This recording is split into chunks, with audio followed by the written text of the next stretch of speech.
Welcome all the students of BSc part third.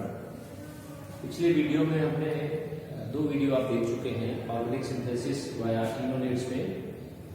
इसको organic synthesis of via इनोलेट्स में पहले video में तो देखा था कि what is alpha hydrogen and the acidity of the alpha hydrogen. दूसरे वीडियो में पिछली बार हमने देखा था कि इनोलेट्स को इसमें मेलोनिक एस्टर को कैसे बनाते हैं, और उसी वीडियो में हमने देखा था कि अल्काइलेशन कैसे करते हैं। तो अल्काइलेशन जो रिएक्शन है बहुत इंपॉर्टेंट रिएक्शन है, जिससे बहुत सारे कंपाउंड, बहुत सारे मोनोकार्बोक्सिलिक एसिड अपन बना सकते हैं। ये रिएक्शन थी जो हमने देखी थी, ये मेलोनिक एस्टर है।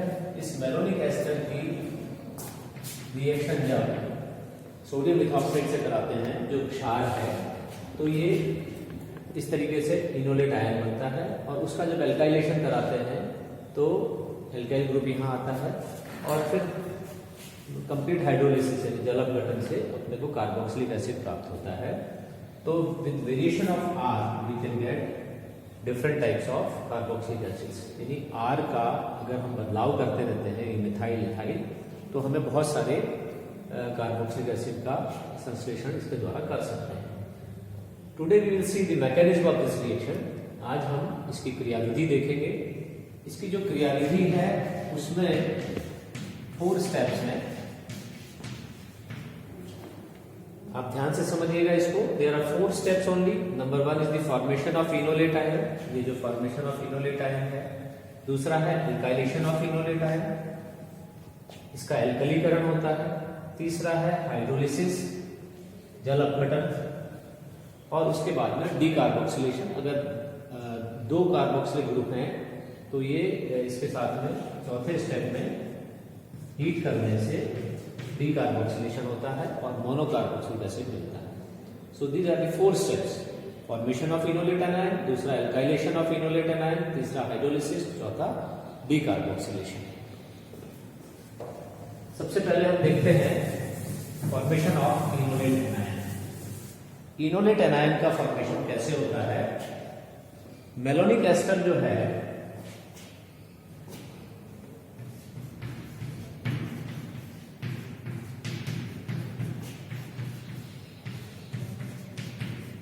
ये जो मेलोनिक एस्टर है, इसकी अगर हम, क्योंकि इसमें जैसा अपन देख चुके हैं अल्फा हाइड्रोजन चाहिए वाली, और ये अल्फा हाइड्रोजन क्या होती है, एसिडिक होती है, अम्लीय। तो जब इसके किसी क्षार से क्रिया करवाते हैं, when we treat it with sodium ethoxide which is a base here, जब इसके साथ में रिएक्शन होती है तो अल्फा हाइड्रोजन निकल जाती है in the form of alcohol.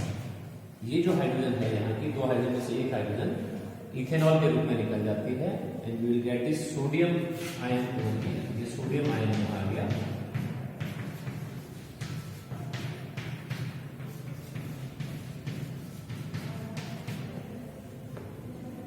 ये इनोलेट बना, और ये जो है इसका pK 13 है।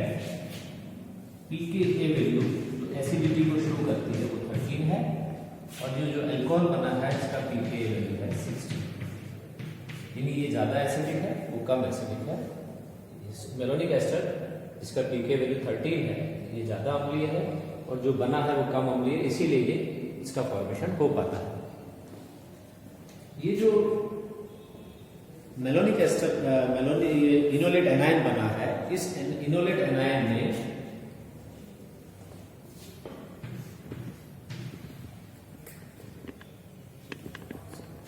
पॉज करो। ये जो इनोलेट एनायन बना है, इस इनोलेट एनायन में आप देखिए इस कार्बन पर नेगेटिव चार्ज है, और ये सोडियम आयन इसके साथ में अटैच हुआ है। ये स्टेबलाइज होता है, स्थायी होता है। क्यों होता है? क्योंकि इसमें रेजोनेंस होता है, अनुनाद होता है। देखिए ये इनोलेट एनायन, इसके अनुनादी संरचना देखिए आप। ये जो नेगेटिव चार्ज है ये इस प्रकार से यहाँ आ जाएगा between this carbon and this carbon, और ये ऑक्सीजन और कार्बन के बीच में जो डबल बॉन्ड है वो उसके इलेक्ट्रॉन्स, पाई इलेक्ट्रॉन्स ऑक्सीजन के पास चले जाएंगे, तो now the oxygen is negatively charge, oxygen पे नेगेटिव चार्ज आ जाएगा और सोडियम आयन इसके पास आ गया और यहाँ पर आप देख रहे हैं ये डबल बॉन्ड में कन्वर्ट हो गया। तो एक ये रेजोनेटिंग स्ट्रक्चर है और इसी प्रकार से जैसा इस ऑक्सीजन कार्बोनिल ऑक्सीजन पे हुआ है वैसे इधर हो सकता है। तो ये वाला जो अगर इलेक्ट्रॉन पेयर अगर यहाँ आ जाता है इस तरीके से तो क्या होगा, ये यहाँ बन गया और ये वाली ऑक्सीजन पर ये इलेक्ट्रॉन पेयर चला जाएगा। तो यहाँ इस ऑक्सीजन में नेगेटिव चार्ज आएगा क्योंकि दो एस्टर ग्रुप्स हैं, इसलिए इस तरीके से इसकी रेजोनेटिंग स्ट्रक्चर होती है और इसीलिए इनोलेट एनायन जो होता है वो स्थायित्व दर्शाता है।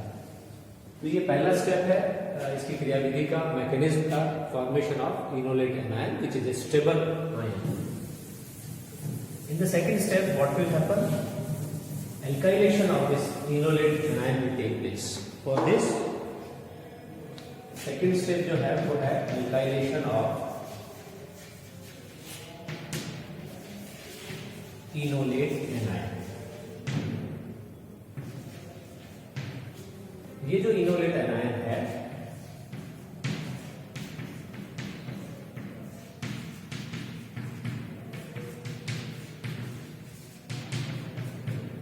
This will be treated with alkyl halide, any alkyl halide, किसी भी एल्किल हैलाइड से जब इसकी रिएक्शन करवाते हैं तो इसका क्या होगा, this Na and X will be eliminated, ये दोनों निकल जाएंगे NaX के रूप में, X Na हट जाएगा और यहाँ पर Na के स्थान पर आ रहा है, इसको कहते हैं एल्कलीकरण, एल्काइलेशन। तो एल्काइलेशन में क्या हो गया, R आ गया है और X वहां से एल्किल हैलाइड से X का रिमूवल हो गया। अगर ये क्योंकि ये SN2 मैकेनिज्म से होती है, आपने पढ़ा होगा सब्स्टिट्यूशन न्यूक्लियोफिलिक बाइमॉलिक्यूलर। इसमें क्या होता है कि if this alkyl halide is 1 degree यानी कि ये प्राइमरी है तो मोनो एल्किल डेरिवेटिव आपको मिलता है और उसकी अच्छी मात्रा मिलती है। मोनो एल्किल डेरिवेटिव की ये जो बनता है आगे उसकी अच्छी मात्रा मिलेगी मोनो एल्किल।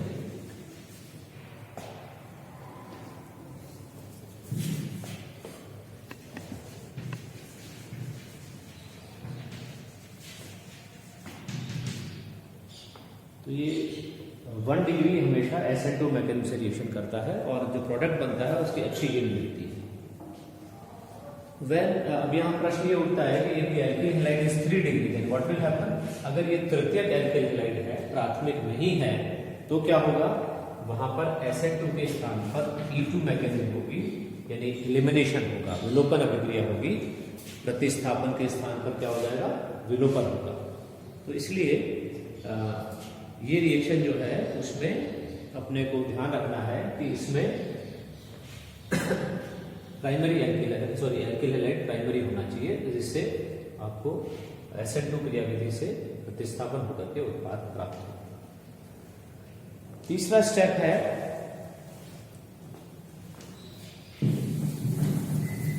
हाइड्रोलिसिस, जल अपघटन। जल अपघटन में क्या होता है, देखिए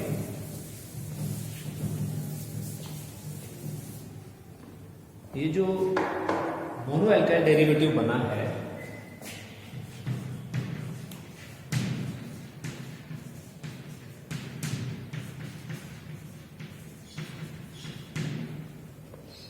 ये अपने को सेकंड स्टेप में एल्काइलेशन जब अपन ने कराया तो मिला।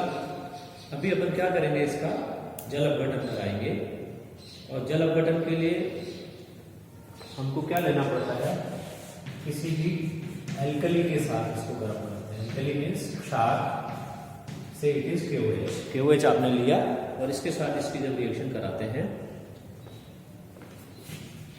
तो क्या होगा,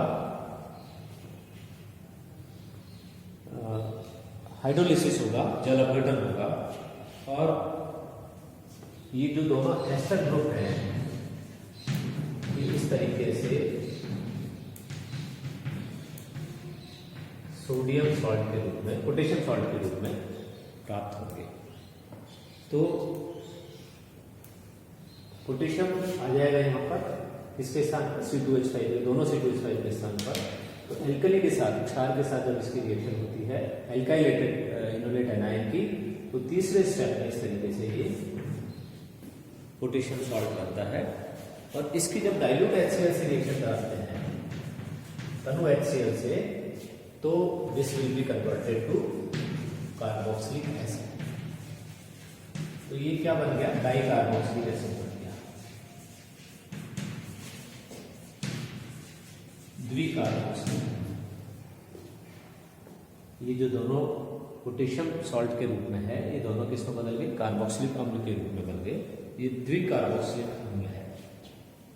अब ये तीसरा स्टेप है which is hydrolysis,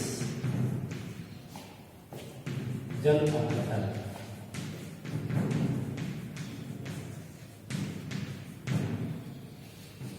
in the fourth step what will happen, चौथे पद में हमको डीकार्बोक्सिलेशन कराना है। डीकार्बोक्सिलेशन बहुत कॉमन रिएक्शन है, आपने खूब पढ़ी है, विकार्बोक्सिलीकरण।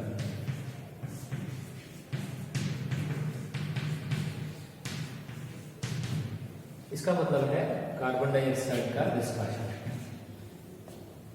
ये जो डाई कार्बोक्सिलिक एसिड है, इसमें एक ही कार्बन से दो COH समूह जुड़े हुए हैं। ये दोनों COH समूह इस कार्बन से जुड़े हुए हैं। अगर इसको हम क्या करना पड़ेगा विकार्बोक्सिलीकरण के लिए, इसको गर्म करना पड़ेगा। टेम्परेचर होगा 423 से 474 केल्विन तक। इतना टेम्परेचर पे अगर इसको गर्म करते हैं तो कार्बन डाइऑक्साइड निकल जाती है। 1 molecule of carbon dioxide will be evolved. ये कार्बन डाइऑक्साइड निकल जाएगी -CO2। तो क्या रह जाएगा, ये RCH, ये H इसके पास चला जाएगा, तो यू विल गेट RCH2CH। तो it's a very simple reaction. Mechanism बड़ी सिंपल है। आपने देखा, सबसे पहले हमने इनोलेट एनायन बनाया, सेकेंड स्टेप में हमने उसका एल्काइलेशन कराया, एल्कलीकरण कराया, तो उसमें R इंट्रोड्यूस हो गया। फिर उसके बाद में उसका जल अपघटन कराया, तो हमें डाई कार्बोक्सिलिक अम्ल मिला, द्विकार्बोक्सिलिक अम्ल, और उसके बाद में लास्ट में हमने इसका डीकार्बोक्सिलेशन करा करके मोनोकार्बोक्सिलिक अम्ल प्राप्त किया। अब आप देख सकते हैं इस रिएक्शन को पूरा समझ गए होंगे। मैंने पिछले वीडियो में भी बताया था कि अगर RCH3 है तो अपना प्रोडक्ट यहाँ पर क्या होगा, product will be this propanoic acid. अगर R आप लेते हैं C2H5 तो आपका प्रोडक्ट होगा